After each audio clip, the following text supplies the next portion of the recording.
everyone, I am back, and I'm doing another review on Knights of the Old Republic, and I'm covering the Reunion arc, which is a two-issue story arc in Knights of the Old Republic, and as it stands, it's essentially a reunion between Zane and his father.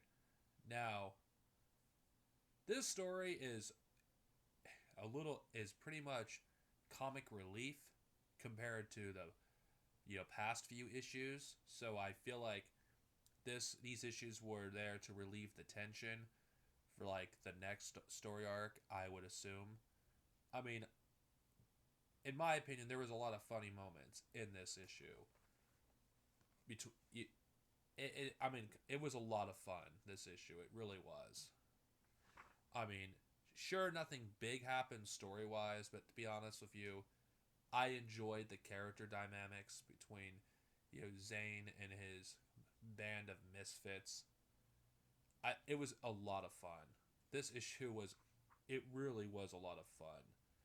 The art, I don't really need to talk about it that much. I mean, I thought it was pretty good for this issue, but since this is a comic, I do got to showcase the issue, at least the comic at some point.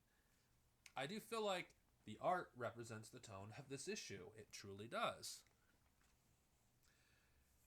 Um, it's not my favorite art style, but considering the fact that the tone of this particular mini arc, it's not really a dark arc. It's more of a lighthearted. There, there is a lot of humor in here. I did love the two characters, the two Elidolians, interactions and just how incompetent they really are, and it kind of makes the one of the Jedi who hired them look like a complete fool. I felt this was a fun issue to read. It really was. Nothing really big happens, but we do get a reunion with Zane and his father, and yeah, it was a pretty fun issue. I will admit, it's not much I could say about that.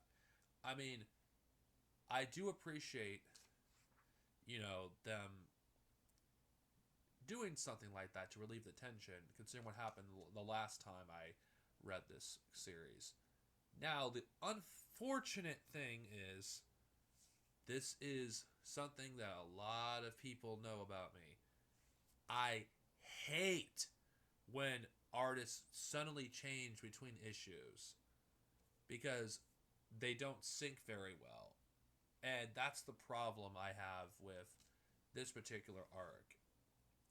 There's a different artist in the second issue, and it's jarring.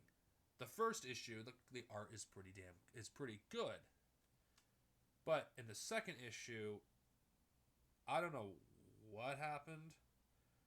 The characters, don't look like they should. I mean, in my opinion, I think they should have stuck to the same artist for both issues. I mean, this is a mini arc after all. Don't It's not terrible. It's just I don't like it when they switch an artist between issues, especially during a story arc, because it's really annoying. I don't. It's jarring, especially if I'm reading it, you know, back to back. It's just one thing about me you should know by now that I don't like artists being switched during a story arc. I'd rather they stick to the same artist until the arc is finished. The art isn't bad. It's just I don't like the way certain characters are drawn. I don't like the way some of the alien characters are drawn in this comic. Like, I know what an Adilian looks like, and they don't look anything how they were drawn in the last issue. It's like, do, did they seriously lack resources? Did, it's not bad. It's just I felt like the person wasn't very good at drawing those kind of characters, and yeah, it was hard to believe it's the same storyline. It was still fun, don't get me wrong. I just don't think they did as good drawing alien characters as they did drawing the humans. But it was a good story overall. Very fun. I had some laughs here and there, and I do recommend reading this. Then again, I recommend starting from the very beginning. I give this a good rating. I'm looking forward to reviewing more of Knights of the Old Republic. This is Darcinovia, over and out. May the Force be with you always, and see you guys next time with another video. Later!